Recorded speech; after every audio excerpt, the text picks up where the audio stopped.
எல்லாருக்குமே வணக்கம். Welcome back to Nishi princess channel. நான் உங்கள் நந்தினி. ஸோ நான் தனித்தனியாக 4 வித்தியாசமான ஹெல்தி பிரேக்ஃபாஸ்ட் போட்டிருப்பேன். இந்த வீடியோவில் நம்ம வந்துட்டு என்ன பார்க்க போகிறோம்னா 4 ஹெல்தி பிரேக்ஃபாஸ்ட் குவிக்காக நம்ம எப்படி பண்ண போகிறோன்றது தான் பார்க்க போகிறோம். கண்டிப்பாக ஸ்கிப் பண்ணாமல் பாருங்கள். அது மட்டும் இல்லாமல் நிஷி பிரின்சஸ் சேனலை நீங்கள் ஃபர்ஸ்ட் டைம் பார்க்குறீங்கன்னா சப்ஸ்கிரைப் பண்ண மறக்காதீங்க. அப்போ தான் இந்த மாதிரி இன்ட்ரெஸ்டிங்கான வீடியோஸ், ஹெல்தியான வீடியோஸை வந்துட்டு நீங்க பார்க்க முடியும். ஃபர்ஸ்ட் டைம் பார்க்கறதா இருந்தா நீங்க என்ன பண்ணணும், சப்ஸ்கிரைப் பண்ண மறக்காதீங்க. ஸோ ஃபர்ஸ்ட் நம்ம என்ன பார்க்க போறோம் அப்படின்னு கெஸ் பண்ணி பாருங்களேன். கரெக்ட், கெஸ் பண்ணிருப்பீங்கன்னு நினைக்கிறேன். ராகி தோசை பண்றதுக்கு இன்னைக்கு நான் 1 கப் அவளுக்கு கேழ்வரகு மாவு, ராகி மாவுன்னு சொல்லலாம், எடுத்துன்னு இருக்கேன். அது கூட 1/4 கப் உளுந்து, 1 டேபிள் ஸ்பூன் வெந்தயம், அவ்வளவுதாங்க. இதை வந்துட்டு ஒரு 5 மணி நேரத்துக்கு முன்னாடியே ஊற வச்சிடணும். அதுக்கப்புறம் பாத்தீங்கன்னா நைட்டு வந்துட்டு மாவை அரைச்சி வச்சுட்டேன். ஸோ இது வந்துட்டு மறுநாள் வந்துட்டு நம்ம புளிக்க வச்சு அதுக்கப்புறமா தான் நம்ம தோசை ஊற்ற போறோம். ஸோ ராகி தோசைக்கு வந்துட்டு பாத்தீங்கன்னா நான் தேங்காய் சட்னி அரைச்சிக்கிட்டேன். ஸோ அவ்வளவுதாங்க, செம்ம சிம்பிள்ங்க. நம்ம வந்துட்டு 1 டே பிஃபோரே ராகி தோசை செய்யணும்னு சொல்லிட்டா யோசிச்சு வச்சிருந்தீங்கன்னா அதை வந்துட்டு முதல்ல ஊற வச்சு அரைச்சா மட்டும் போதும். நம்மளுக்கு மறுநாள் காலையில ஹெல்தியான ராகி தோசை சூப்பரா ரெடி ஆயிடும். தோசை பிடிக்காதுன்னு சில பேர் இருப்பாங்க இல்லைங்களா, கிட்ஸ் ஆகட்டும் பெரியவங்களாகட்டும். அந்த மாதிரி இருக்கிறவங்களுக்கு வந்து கொஞ்சம் பொடி போட்டு உருளைக்கிழங்கு வச்சு இல்ல கேரட் வெங்காயம் போட்டு நம்ம பண்ணி கொடுத்தோம்னா சூப்பரா சாப்பிடுவாங்கங்க. வேணான்னு சொல்லவே மாட்டாங்க. ஏன்னா அது பார்க்க அவ்வளவு அழகா இருக்கும். இப்போ சர்வ் பண்ணி பார்த்துடலாமா? சர்வ் பண்ணிருக்கல, இந்த மாதிரி நீங்களும் கொடுத்து என்ஜாய் பண்ணுங்க. அடுத்து என்ன பார்க்க போறோம், ராகி புட்டு. ஸோ ராகி கூட இன்னொரு காம்பினேஷன் ராகி செய்யலாம்னு சொல்லிட்டு நெக்ஸ்ட் வந்துட்டு ராகி புட்டு தான். செம்ம ஈஸியான ரெசிபி இதுவுமே. ஸோ பார்க்கவே ரொம்ப அழகா இருக்கு இல்லைங்களா? இது எப்படி செய்யுதுன்னு பார்த்துடலாமா? 1 கப் ராகி மாவு. ஸோ ஃபைன் மாவு தான், ஆனாலுமே ஜலிச்சு எடுக்கணும்னு சொல்லிட்டு நான் ஜலிச்சு எடுத்திருக்கேன். கொஞ்சமா தண்ணியில வந்துட்டு உப்பு சேர்த்துட்டு இதை வந்துட்டு உதிரியா நம்ம பிசைஞ்சிக்க போறோம். சேம் புட்டுக்கு பிசைற மாதிரி தான். கொஞ்சம் கட்டி கட்டியா இருந்தா அதை வந்துட்டு நல்லா உதிர்த்து பேசிய போறோம். ஸோ இன்னும் ஃபைனலா இட்லி டெக்ஷால வந்துட்டு நான் வந்துட்டு ஸ்டீம் பண்ணி எடுத்துக்க போறேன். நல்லா வந்துட்டு ராகி மாவை வந்துட்டு சின்ன கட்டி இருந்தா எல்லாமே உதிர்த்து இது பண்ணிக்கிறதுக்கு அப்புறம் ஒரு 15-20 மினிட்ஸ்ல ரெடி ஆயிடும். அது கூட பாத்தீங்கன்னா தேங்காய் வேணும் இல்லைங்களா, அதனால வந்துட்டு நான் மிக்ஸி ஜார்ல தான் தேங்காவை வந்துட்டு 4 ஏலக்காய் சேர்த்து ஃபைனா அரைச்சி எடுத்துட்டு இருக்கேன். ஸோ எனக்கு வந்துட்டு துருவுறது வந்துட்டு வீட்டுல இல்லை. ஸோ அது கொஞ்சம் கஷ்டம்ன்றதுனால நான் ஃபைனா எப்பயுமே வந்துட்டு பாத்தீங்கன்னா மிக்ஸி ஜார்ல போட்டு எடுத்துக்குவேன். ஸோ என்னோட வேலையை நான் எவ்வளவு சிம்பிளா பண்றேன்ற உங்களுக்கு காட்டுறேன். ஸோ இது கூட வேர்க்கடலை பவுடர் சேர்த்தா இன்னுமே நல்லா இருக்கும். அடுத்து வேர்க்கடலையை வந்துட்டு அரைச்சி வச்சிருக்கேன், அதை தான் இப்போ சேர்த்துட்டு இருக்கேன். எவ்வளோ வேணுமோ அவ்வளோ சேர்த்துக்கலாம். அது கூட நெக்ஸ்ட் பார்த்தீங்கன்னா தேங்காய் திருவல். ஸோ எவ்வளோ தேங்காய் வேணுமோ அவ்வளோ தேங்காவை வந்துட்டு இந்த மாதிரி நான் போட்டுட்டு இருக்கேன். அது கூட பார்த்தீங்கன்னா நாட்டு சக்கரை. ஸோ இது வந்துட்டு ஃபைன் ப்ரௌன் சுகரு, நான் நிஷிதா பாப்பாக்கு யூஸ் பண்ணுறது. ஸோ அதனால வந்துட்டு இது டைரெக்டாக எடுத்துக்கலாம். ஸோ வெல்லம் இருந்தால் வெல்லம் வந்துட்டு பவுடர் பண்ணியும் எடுத்துக்கலாம். என்கிட்ட இது இருக்கிறதுனால யூஸ் பண்ணிட்டு இருக்கேன். Ready to serve. கண்டிப்பாக இந்த ராகி போட்டு எல்லாருக்குமே பிடிச்சிருக்கும்னு நினைக்கிறேன். நெக்ஸ்ட் என்ன பார்க்க போறோம், சிறுதானியம் வச்சு அடை தோசை எப்படி செய்யறதுன்னு பார்க்கலாமா?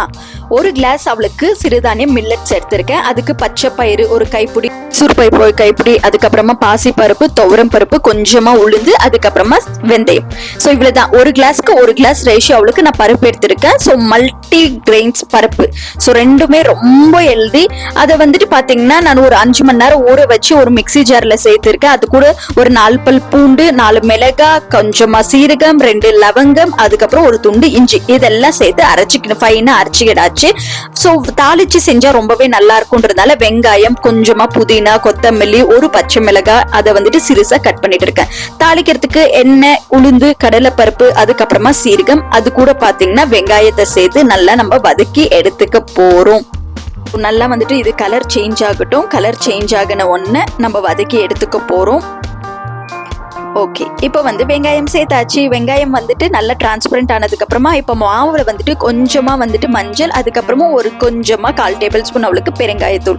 ஏன்னா இது வந்துட்டு பருப்புல செய்யறதுனால கொஞ்சம் இன்டைஜஷன் ப்ராப்ளம் இருக்கிறவங்களுக்கு வந்துட்டு பெருங்காயம் சேர்த்துக்கிட்டா ஈஸியா நம்மளுக்கு டைஜஸ்ட் ஆகும். ஸோ அதனால தான். அதுக்கப்புறமா வறுத்து வச்ச வெங்காயம் எல்லாம் சேர்த்ததுக்கு அப்புறமா நம்ம வந்துட்டு தவா ஹீட் பண்ணி கொஞ்சமா மாவெடுத்து அதை வந்துட்டு தோசை பக்குவத்தில் சுட்டா சூப்பரான அடை தோசை வந்துட்டு ரெடி ஆயிடும். அடை தோசை பொறுத்த வரையும் நம்ம கொஞ்சம் சிம்ல வச்சு திருப்பி எடுத்துக்கணும். எதனாலன்னு பாத்தீங்கன்னா பருப்பு எல்லாமே நம்மளுக்கு கொஞ்சம் வெந்து வரணும். சூப்பர் அண்ட் சுவையான அடை தோசை ரெடி. இது கூட சட்னி, சாம்பார் இந்த மாதிரி வச்சு நம்ம சூப்பரா என்ஜாய் பண்ணலாம். கண்டிப்பா உங்களுக்கு பிடிச்சிருக்கும்னு நினைக்கிறேன். ஹெல்தியான பிரேக்ஃபாஸ்ட் என்ன? கெஸ் பண்ணுங்களேன். ஸோ மில்லட்ஸை வச்சு நம்ம என்ன பண்ண போகிறோம், பொங்கல் செய்ய போகிறோம். ஸோ பாசிப்பருப்பு வந்துட்டு நான் லைட்டாக வறுத்து எடுத்துக்க போகிறேன். ஸோ லைட்டாக வறுத்து எடுத்துக்கிறதுக்கு அப்புறமா மில்லட்ஸை வந்துட்டு எடுத்திருக்கேன். ஸோ ரெண்டுமே நான் வந்துட்டு பார்த்திங்கன்னா இந்த கிளாஸோட அளவுக்கு தான் எடுத்திருக்கேன். ஸோ பாதி வந்துட்டு மில்லட்ஸ், பாதி வந்துட்டு பாசிப்பருப்பு. ஸோ ரெண்டுமே ஆஃப் எடுத்திருக்கேன். ஒரு கிளாஸ்க்கு வந்துட்டு 3 கிளாஸ் அவளுக்கு தண்ணி விட்டுருக்கேன். கொஞ்சமாக உப்பு சேர்த்து நெய் சேர்த்துருக்கேன். ஸோ இது வந்துட்டு லைட்டாக கொதி வந்ததுக்கு அப்புறமா நான் என்ன பண்ண போகிறேன், லிட்டை போட்டு மூடி வைக்க போகிறேன். ஸோ சிம்பிளான மில்லட்ஸ் பொங்கல், யூஸ்வலான நம்ம வீட்டில் செய்கிற போகிற அதே பொங்கல். ஆனால் இன்னைக்கு அரிசிக்கு பதிலாக நான் மில்லட்ஸ் எடுத்திருக்கேன். So same as usual 2 whistle இல்லை 3 விசில் விட்டு எடுத்தா சூப்பர் அண்ட் சுவையான பொங்கல் ரெடி ஆகிடும். ஸோ விசில் எடுத்ததுக்கு அப்புறமா எப்படி வந்திருக்குன்னு பார்த்துடலாமா? ஸோ 3 விசில் விட்டதுக்கு அப்புறமா பொங்கல் பார்த்தீங்கன்னா சூப்பராக நம்மளுக்கு நல்லா குழஞ்சி வந்திருக்கு. என்ன போகிறோம், பொங்கலுக்கு தாளிப்பு தானே மெயின். ஸோ ஒரு சின்ன குட்டி கடாய் வச்சிடலாமா? குட்டி கடாய் வச்சு நல்லா ஒரு தாராளமாக 1 டேபிள் ஸ்பூனுக்கு மேலேயே நான் வந்துட்டு சேர்த்துருக்கேன். ஸோ என்கிட்ட வந்து கொஞ்சமாக இஞ்சி, அதுக்கப்புறமா மிளகு தட்டியிருக்கேன், சீரகம், கருவேப்பிலை, அப்புறமா ஒரு 4லேருந்து 5 முந்திரியை வந்துட்டு சின்னசாக வந்துட்டு நான் உதிர்த்து சேர்த்துருக்கேன். இது நல்லா கோல்டன் ஃப்ரை ஆகட்டும். ஸோ நல்லா பொரிஞ்சு வரட்டும் மெதுவாக. ஸோ நான் வந்துட்டு சிம்மில் தான் வச்சுருக்கேன். நல்லா பொரிஞ்சு வந்ததுக்கப்புறமா, ஏன்னா வந்துட்டு முந்திரி சீக்கிரம் வந்துட்டு கருகிடக்கூடாதுன்னு சொல்லிட்டு நான் லாஸ்ட்டாக சேர்த்துருக்கேன். சில பேர் ஃபஸ்ட்டே சேர்த்துப்பாங்க. ஸோ இது நம்மளோட இருப்போம். ஸோ சூப்பர் அண்ட் சுவையான நம்மளோட பொங்கல் ரெடி. கண்டிப்பாக உங்கள் எல்லாருக்கும் பிடிச்சிருக்கும்னு நினைக்கிறேன். இந்த பொங்கல் வந்துட்டு நம்ம சுட சுட சாப்பிட்டா ரொம்பவே நல்லா இருக்கும். டேஸ்டியான பொங்கல், மில்லட்ஸில் பொங்கல் எப்படி இருக்குமோன்னு சொல்லிட்டு யோசிக்கவே வேண்டாம். நான் சாப்பிட்டு இருக்கேன், ரொம்பவே நல்லா இருக்குது. ட்ரை பண்ணி பாருங்கள், கண்டிப்பாக உங்கள் எல்லாருக்குமே இது பிடிச்சிருக்கும். ஸோ ஃபைனலாக பொங்கலையும் சர்வ் பண்ணிடலாமா? வடை மட்டும்தாங்க மிஸ்ஸிங். வடை மட்டும் இருந்திருந்தா சூப்பராக இருந்திருக்கோங்க. பிரேக்ஃபாஸ்ட், சாம்பார், சட்னியோட சூடான பொங்கல் சூப்பராக ரெடி ஆயாச்சு. கண்டிப்பாக இந்த 4 பிரேக்ஃபாஸ்ட்டுமே ட்ரை பண்ணி பாருங்கள், உங்கள் எல்லாருக்குமே பிடிச்சிருக்கும். ஸோ பிடிச்சிருந்தா லைக், ஷேர் அண்ட் சப்ஸ்கிரைப் பண்ண மறக்காதீங்க. அப்போ தான் நான் போடுற இந்த மாதிரி இன்ட்ரெஸ்டிங்கான வீடியோஸை உங்களால் பார்க்க முடியும். ஸோ நிஷி பிரின்சஸ் சேனலுக்கு நீங்கள் சப்போர்ட் பண்ணால் கண்டிப்பாக சப்ஸ்கிரைப் பண்ண மறக்காதீங்க. தேங்க்ஸ் ஃபார் வாட்சிங். See you next. சாரி, ஒன்று சொல்ல மறந்துட்டேன். என்னன்னு பார்த்தீங்கன்னா, இந்த எல்லா வீடியோஸுமே வந்துட்டு பார்த்தீங்கன்னா சிங்கிளாக வந்துட்டு வீடியோஸ் இருக்குது. அந்த எல்லா லிங்க்குமே வந்துட்டு டிஸ்கிரிப்ஷனில் கொடுக்குறேன். நீங்கள் வந்து வித் மெஷர் நீங்கள் வந்துட்டு இன்னும் பொறுமையாக நீங்கள் பார்க்கணுன்னா கண்டிப்பாக அந்த லிங்க்கை வந்துட்டு கிளிக் பண்ணி பார்க்கலாம்.